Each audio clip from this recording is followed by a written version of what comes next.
first step is to take the clay out of the package that it came in. So I went ahead and did that and rolled it into a single ball. And then this is going to help me figure out how to split the clay evenly to make the different parts of our frog. So we're going to split it almost in half, maybe a little bit less. So I might just pull off a piece that's a little bit smaller than half of it, like that.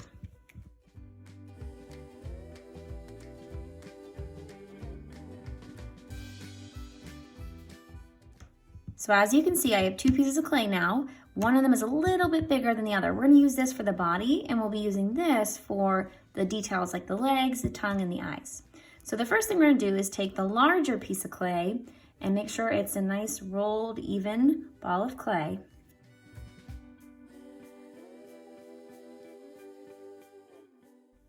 We're gonna be making our pinch pot for the head and the mouth. So to do this, a pinch pot is really just a pot created by pinching the sides. So the first thing we're gonna do is lay it in your palm of your hand. This is important because we don't want the bottom to become flat if you lay it on the table and try to push it that way. So keep it in your hand.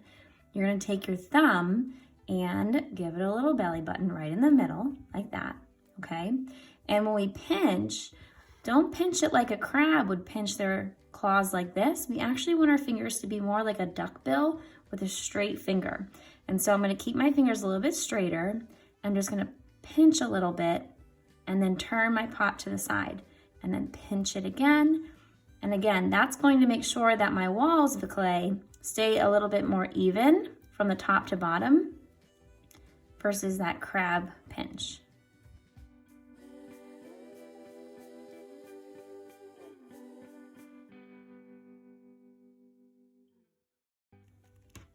And as you're pinching it, you don't want it to be too thin. So you're kind of keeping an eye on how thick the walls are up here. And you're also making sure the bottom of the pinch pot is getting pinched too. Sometimes that will stay a little bit thicker. So I'm just checking and pushing that out. Okay. And you want it to be about 1/2 inch thick, about something like that.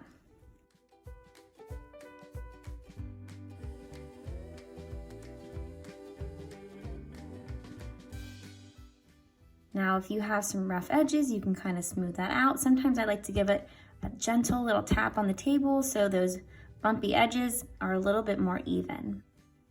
So now that I have my pinch pot created, this is going to be the head and body of my frog. I'm just gonna set it aside for a little bit. I might even make it kind of shaped how the head would be, like that. So I'm just kind of laying it on the table and then gently pushing the top down a little bit, okay, like that. Now with these extra pieces, I'm gonna start splitting them into different sections so I can make different parts of the frog. So the first thing I wanna do is maybe think about the eye. How big of an eye do I want? I might just pull a little piece off in the palm of my hand, roll it into a little ball of clay, and decide how big of an eye I might want. That might be good, or I could always pinch it off if it's too big, or I can add on if it's too small. Okay. And that seems like a good size eye for me, so I might just use this as a guide and pull another piece of clay that's about the same size.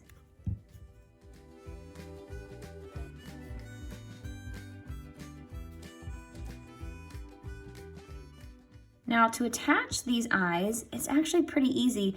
This clay will stick to itself. In fact, it's pretty sticky when it touches itself. So all I'm gonna do is find where I want the eye to go, and I'm just gonna gently press it on. When we use real clay, we usually use something called slip. It's like a glue for the clay to stick to each other, and we usually scratch the surface as well, called scoring it. But in this case, because it's air dry clay, all we need to do is just gently push it together. Okay, and there I go. I have 2 little eyes on the top of my head. Now I have the rest of the clay to start making my legs. So the first thing I'm gonna do is pinch a piece off. Actually, I might pinch 2 pieces off. Okay, and I have a pretty good amount left for 2 feet and a tongue, and maybe a little bug if I still have enough clay. I might put a bug in his tongue. So I have 2 pieces here, and what I'm gonna do is actually roll them into a cylinder like this. So I kind of got it started with my hands first, and then to roll a coil, you're just going to go back and forth with your hand on the table until you have a coil about that big, maybe the size of your pinky, or depending on how big your frog is, maybe a little smaller, okay? And I can always pull it off if it's way too long. What I'm going to do with this is going to be the knee of the frog, and then his little foot is gonna stick out at the end, and we're gonna kind of flatten this at the end to make it look like a foot. So make sure you have enough room to create the back leg, the knee, and then a little foot should be able to stick out at the bottom. And I'm gonna find the back part of him, maybe about right here, and I'm going to stick that there.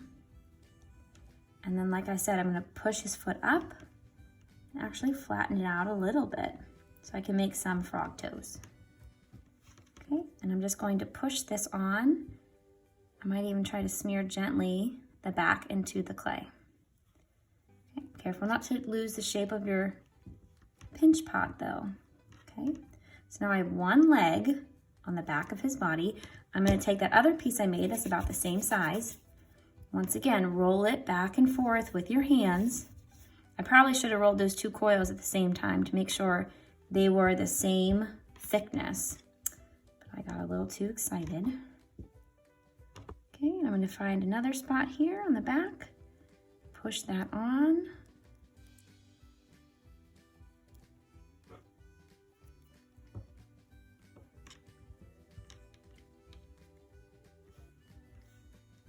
And flatten his little toes right there. Now I want to make 2 more feet for the front. So I'm going to take 2 pieces of clay and I'm going to roll them the same way I did for the eyes. Okay, I'm going to take my thumb and just kind of gently flatten them so they look more like discs now. And I'm going to attach those underneath.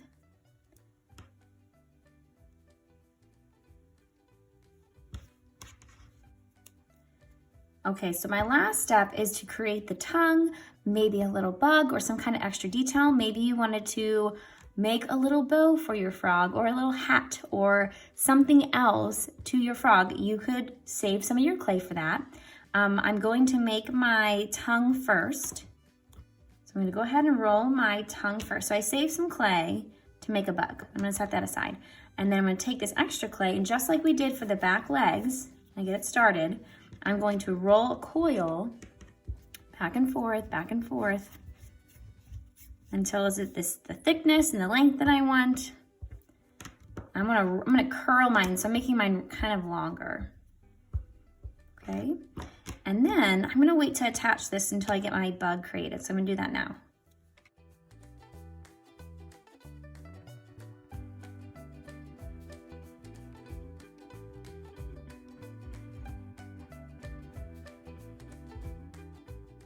Okay, so now I have my bug created. I'm going to take the end of my tongue and I'm going to just push it back into the back of the mouth and I'm gently going to push it in.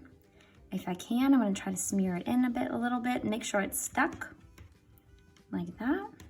Okay, I'm going to gently put my frog on, or put my bug on the tongue.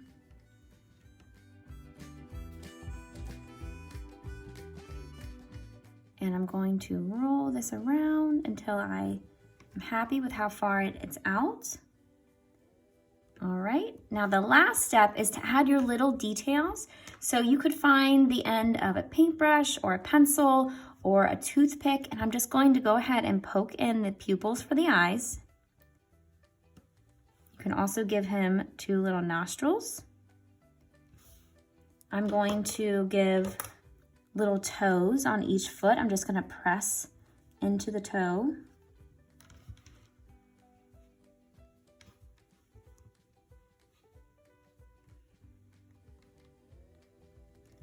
And then if you wanted to create some texture on your frog to make it look like he's bumpy, you could take the end of something and gently push into the back or maybe on the legs, and that's up to you. So once you're finished with all the details of your frog, we're going to make sure it's sitting exactly how we want it. And then overnight, we're gonna let it air dry. So it needs about 24 hours or a day to set and become hardened for tomorrow. So right now we can move it. Tomorrow it should be nice and hard like a real clay project, and then we can work on finishing it.